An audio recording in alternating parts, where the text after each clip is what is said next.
lamang, no? Makumbinsi, no? Mana sila manghawa na simbahan, no? Kay gumikan sa ilang pagtuhuyang kayo, no? Mana siya mga kaigsunan nga kitang mga Katoliko paglikon mo sa inyong pagtuo mga kaigsunan, no? Kay sumala pa ni San Pablo, nindot kayo ang atong relihiyon. So, diri na punta sa relihiyon. So, ato karon punto simbahan, makaluwas din ang simbahan sa Ginoo o ang relihiyon sa Ginoo makaluwas. Kay mismo si San Pablo nagingon, walay makalimot unsa kadako ang tinago sa atong relihiyon. Nindot kay pagkasulti ani ni San Pablo, no? Walay makalimot kung unsa kadako ang tinago sa atong relihiyon. Mao gini paborito nako ni siya. 1 Timoteo kapitulo 3:16. Di na ko na malimtan kay magsunod na sila simbahan. Ang simbahan is pillars and the foundation of truth. 1 Timothy 3:15, 1 Timothy 3:16, kasunod lang. Mo nag-ingon sa Pablo, walay makalimot unsa kadako ang tinago sa atong relihiyon. So ang atong apostolis dunay mga relihiyon mga kaigsuonan, og mao kani ang relihiyon nga gisunod nato karon mga Katoliko. Tertingan do tagit sa atong relihiyon di ay mag-ila kita sa inahan sa atong Ginoo nga si Mahal na Biring Maria, inahan sa Ginoo ug atong inahan usab, no? Ako ganing ilitok ha ang pagtawag diya kay Mahal na Biring Maria sa pagampo, Hail Mary, no? Indot kayo, Hail Mary, full of grace, puno sa grasya, full of grace, the Lord is with you, and blessed is the fruit of your womb, Jesus. Holy Mary. Nganong nahuli gani siya mga kaigsuonan? Nganong nahuli man siya? Holy Mary, Mother of God. Nasayop pa na sa pagampo mga kaigsuonan. Holy Mary, Mother of God. Wala ginay sayop diha mga kaigsuonan, no? Biblia na nagingon, linamdagan sa Espiritu Santo, no? Napuno sa Espiritu Santo si Elizabeth, no? Holy Mary, Mother of God, no? Pray for us sinners, no? Igampo po kami makasala karon sa oras sa among ikamatay, no? Pagkaanindot sa prayer, mga kaigsuonan, mao ka na ang inahan sa atong Ginoo. Dili pa panahon nga mohatag og milagro ang atong Ginoo dito sa kasalsakana apan sa iyang pangaliya, no? Wala makabalibad ang iyang anak na si Ginoong Hesukristo. Kana mga kaigsuonan, no? Kung mangayo kitag panabang, dili kita mangayo kalawasan kay Mahal na Biring Maria, kundi mangayo kitag panabang, no? Magkatabang siya, no? Agianan siya sa atong pagampo, no? Mao nang gaingong kitang pray for us. Igampo sila, muampo na sila dito sa atong Ginoo, no? Kani mga santos, tanang mga santos, mao na mga santos, mga balaan, no? Ano sa ganito mga santos, no? Anaa diya kanila ang Espiritu Santo. So karon mga kaigsuonan, nakasabot na mo unsa ni mga balaan di ay, no? Klaro di kayo nga naa di ay nagkunsad ang balaang Espiritu Santo diha kanila. Mao sa to ang ato mga apostolis, no? Sa pagkatao sa atong simbahan, ni kunsad usab ang Espiritu Santo, no? Diya kanila. Mao kato nga dili na sila pwedeng masayop, no, sa ilang mga gilitok sa pag-converter sa mga tao gikan sa paganism ngadto sa pagka-Kristiyano. Mao kato sila ang mga unang Kristiyano nga na convert nila, no? Gikan niya tong pagkanaog sa balaang Espiritu Santo. Kani kung Katoliko ka, makasabot kanini. Labi na kung gaampo ka grocery, no? Kaning glorious mystery, ang first mystery, mao man ang pagkabanhaw ni Ginoong Kristo.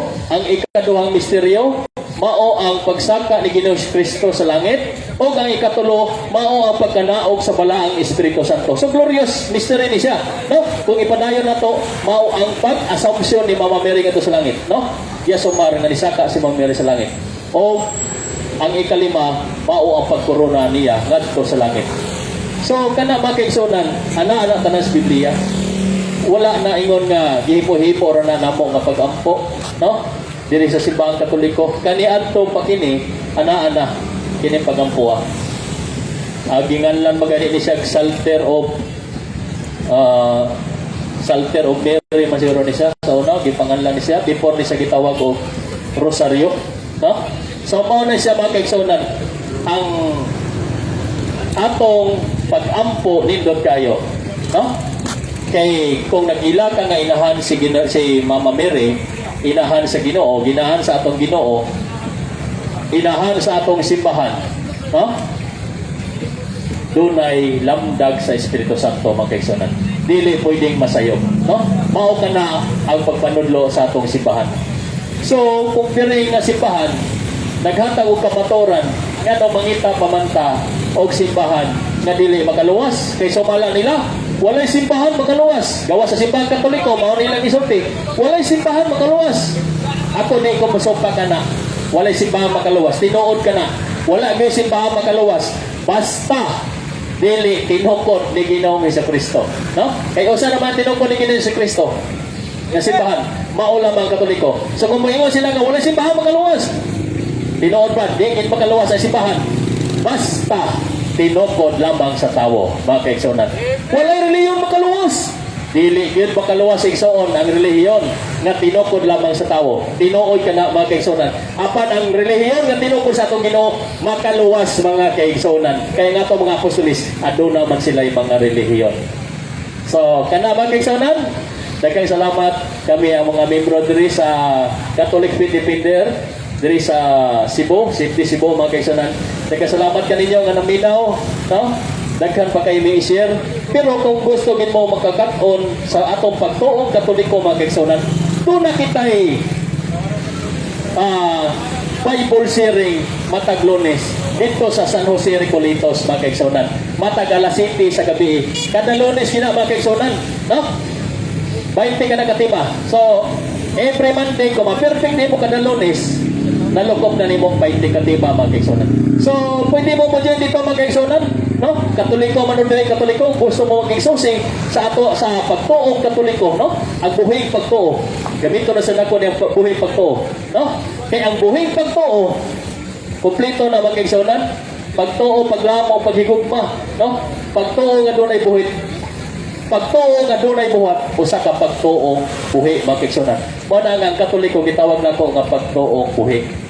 Kay doon na may pagtuong patay. Katong pagtuo lamang nga walay buhat usa man kana ka patay mga kaigsunan. Na sa Santiago kapitulo 2 mabasa nato na mga kaigsunan. So daghang salamat og maayong hapon dinhi sa Barangay Kanduman mga kaigsunan. Salamat Brad Kunto sa imong pagkapit. May son, akong balikon may hapon na tuntanan. Anami love offering diri may son, alang sa mong buhaton sa Ginoo. Isa ka itong nakatabang ka na mo, agrasya mga pinalangin, inugang na ang Diyos na nibalo kaninyo may son. O kami sa magsama sa Patreon, sila hang nakita ka na mo bigayon sa paambit diri sa ilahang Kristo may son. May son ko niya ni Kristo ako balik ko na kini ang mga programa nga gitawa og street preaching gitugutan kini sa duang asobispo sa Sugbo si Jose Palma o usab sa kalaguan sa Catholic Faith Defenders nga gipanguluhan ni Brad Adang Pers o ang iyahang ang advisor nga mao si Brother Sok Fernandez Maison. Kisa ka to gusto makaton o Bible study, bukas ang San Jose Recoletos sitting ato sa alas 9 sa gabi matag Lunes. Importante Maison nga may balota bahin sa Biblia o sa kasaysayan. Kay importante Maison nga ang kasaysayan may magtudlo nato o patol gato sa kamaturan. Kaya naman sa Isaias 41 versikulo 4 nga pagbuot sa Diyos sa kasaysayan kaya ang Diyos may nagbuot nini. O sa may son na kayo dahil sa Biblia ang kasaysayan kung history may son bahin sa matuod nga iglesia nga si mismo si Kristo mo'y nagtukod nini mga kaigsunan. May kaigsunan na kuyahatag sa kauban, siyahang pagpambit, siya nasayod siyang tima, alang sa kong kasiyoran, ano kita masayod, siyahang atag o kasiyoran bahin sa panulo sa simbahan mga ison. At ako akong kauban, si Bantino Sandido, siya pagpambit siyang tima.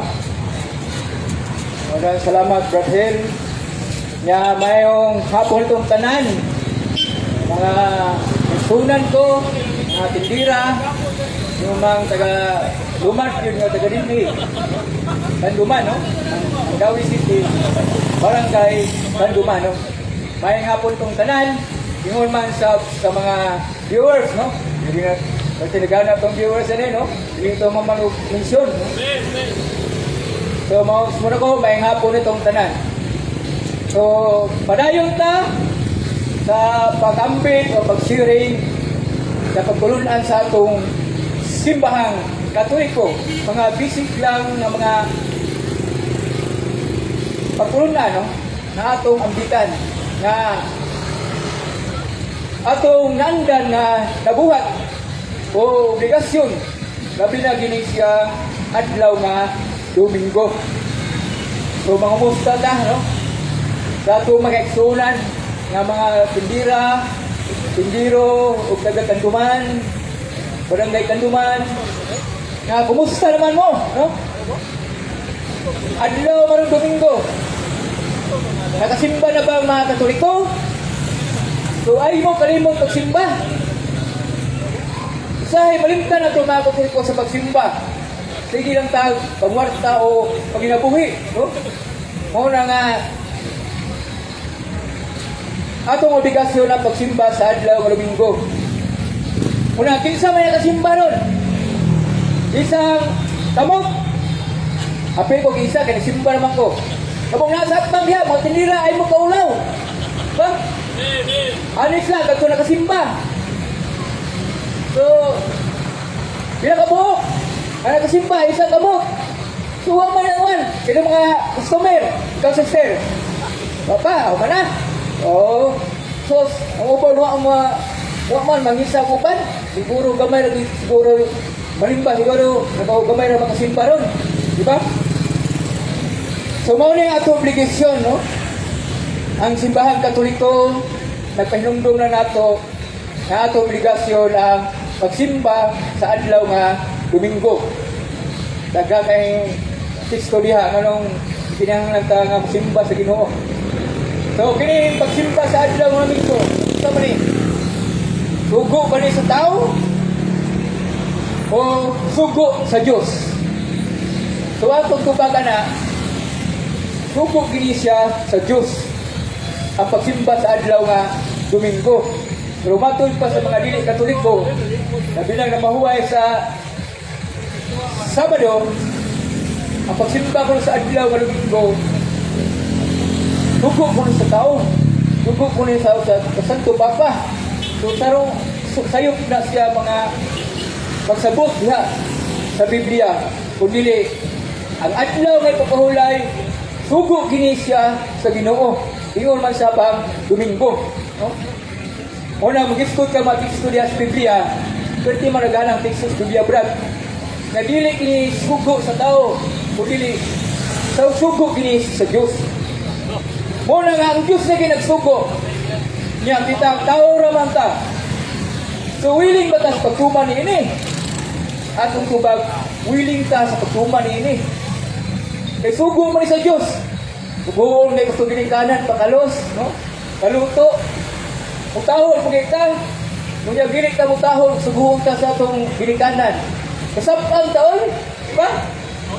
Sugo ka pang tubig. Gawa ka pang tubig. Sugo ka papalit o bugas. Gawa ka papalit o bugas, no? Ato ra gini nang inahan. Ubaw ka masugo sa itong mga inahan. Tingul man sa itong mga magulang edad. Kasapang ta. Pero sugo man sa Ginoo. Ang pagsimba sa adlaw na Domingo. Kasapang ba ta sa Ginoo? Masuko bang Ginoo? Kung dili ta mutuman ni ini. So dahil ang Kristo diha sa Biblia gani, nasa daang tugod gani. Kung dili ka magkahon, magbalaan sa adlaw nga ipapahulay, Sabado pa man to sa daang tugod. Subject to this penalty man gani, patyon mo ni ang tao. Ba? Basa ka na to sa Exodus chapter 31 verse 15. Ang balaod sa daang tugod ay tungod sa mga Hudyo sa adlang ipapahulay mo maging siyang Sabado. Kaya mo na mabasa ang tulad sa Exodus chapter 20 verse 8 to 9 o Genesis 2 verse 3 nga gibuhat sa Diyos, no? Tuyod sa unom kadlaw, langit ug yuta, no? Unya, ikaunom may pahuway siya, ug ikapito gisugo niya ang pabalaan sa adlaw nga ipapahulay. Ang ikapitong adlaw. Mao na ikapitong adlaw sa daang tugon, gusto mo na. Sabado sa mga Hudyo man na. Wa man kay lalis niya na. Gidawat pa sa simbahan Katoliko. Diba? Ang adlaw nga ipapahulay sa daang tugon sa mga Hudyo na. Basahon mo ng Genesis chapter 2 verse 3 o Exodus chapter 20 verse 8 to 9 na buritso ka sa Genesis. Ang ikapitong adlaw mo na siya Sabado. Mo nang sa mga Hudyo, adlaw nga ipapahulay nila mo ang Sabado. Pero sa bagong tugon, dili na Sabado. Nga naman, kung i-apply pa ito sa ang tugon, na mamahulay o Sabado, so daghang mga matay. No? Nga naman, daghang mga dili magpahulay doon. Daghang mga dili manimba, mga Katoliko. Isa sa mga laing relihiyon sa dani, mga sipin, mga kuwan, na mahulay sa adlaw nga Sabado, wala sa rin sa kakuman. Yung sa Maria, ang balaod diyan sa daang tugon. Ang balaod sa daang tugon, mo gina, nagkibuong adlaw nga Sabado, Sabate, at tuloy ka sa tingkuan na. Di ka pwede mugawas. Di ka pwede maninda, di ka pwede maglakaw-lakaw. Di ka pwede mangahoy. Ubang pa mga buhat. Makitaan ka nangaaga sa gawas niya. Nag-aaga ka, nagsusuroy ka. Unang subject to penalty. Kamatayon ang silot. Una kung atong i-apply ka doon, na mamahulay ka sa daang tugon sa mga Hudyo, ang mga matay tanang siguro, mula nga sa pagkaroon, why nang atuman yan na, di ba? Kaya naman, ang mahuway sa adlaw nga Sabado, mahugyapon, magaswawas, magyapon sa templo.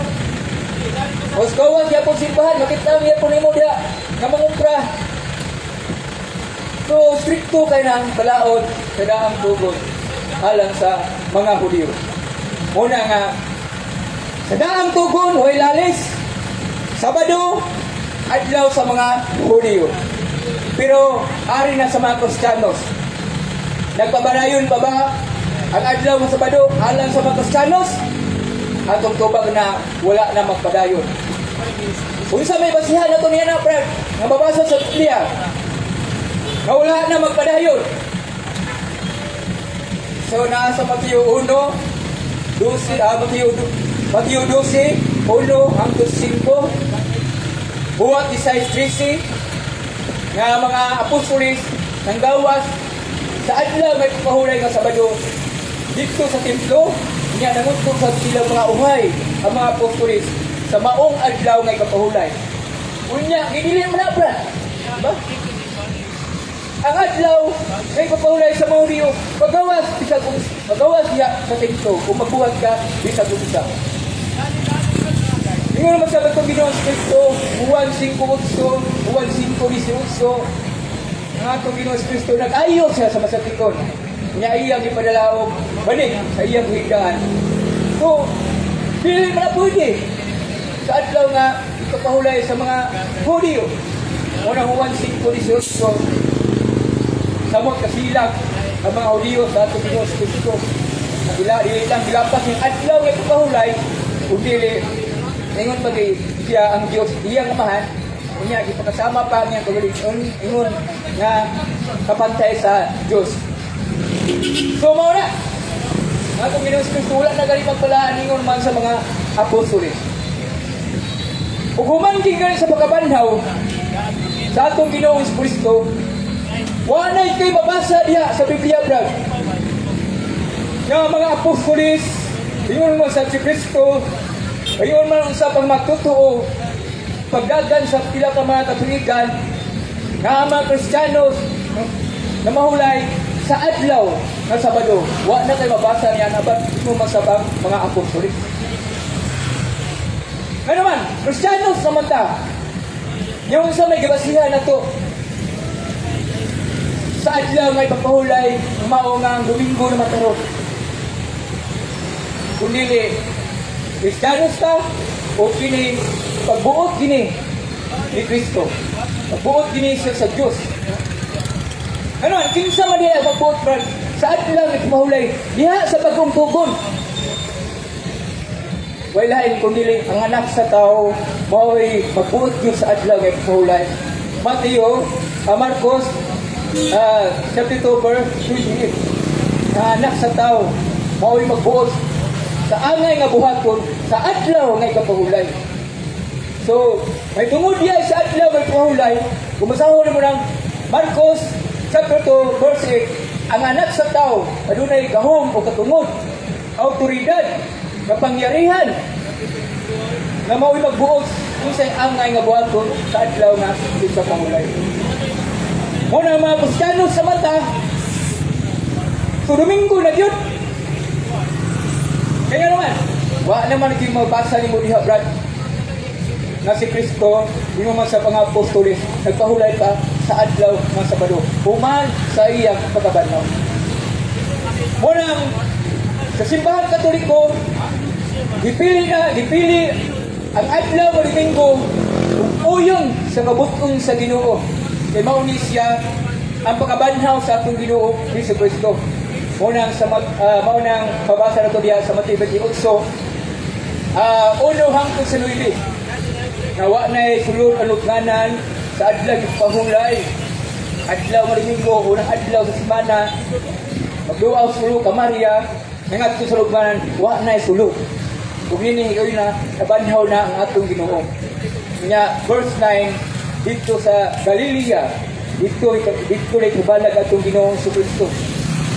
O gisimba siya sa tulo ka Maria, ingon man sa mga alagad sa atong Ginoo sa Kristo. So adlaw na diay, may Domingo ang tisimba, ang tigpahulay. Adlaw nga Domingo, dili na Sabado. Kaya ang Sabado, alang nga mangina siya sa mga Hudyo. Apan kita mga Kristiyano sa mata, unang adlaw nga Domingo, may tungod sa kabanhaw sa atong Ginoo Hesus Kristo. Kung mabasa sa nanator niya, so 1:20, 19, nga ang mga apostolis na mahulay, nagpigom na sila dito sa lawa sa adlaw nga Domingo, 1:20, 19. Niya, atong Ginoo Kristo, misulod siya dito, umingon sa iyong mga apostolis, mainyong kang kalinaw, peace be with you. Sabi pa, kung kining adlaw na Domingo, na mahulay ang mga apostolis dito sa lawak, kung supak pa nis kabuton sa Ginoo, mingon sa itong Ginoo sa Kristo, uy, ano na pahulay mamuliha? Kung Domingo, ano na tigo mo diya Domingo? Pero uspa niya na, at tumo sa Sabado. Wa man minum na itong Ginoo sa Kristo na, wa man ganit buyag ka. Kung iya mang minum di kuwan, di kalanginan, niya, minum siya, peace be with you, ang kalinaw, panaagat. Niya, so 1:20, sa pagtigo man na nila, pagkasunod si Mana Nasad, lain pong adlaw Domingo, manitabo mo ng Mateo, manong 1:26, nanitigo na po sila pagkasunod Domingo, ang unang adlaw sa semana. Maulang yapon itong Ginoo Kristo. May inyong tang kalinaw. Munang adlaw nga Domingo, di palanginin na sa Ginoo. Puli na sa ikapitong adlaw nga maong Sabado may tungod sa pagkabanhaw sa atong Ginoo Hesus Kristo. Muna kita mga Katoliko,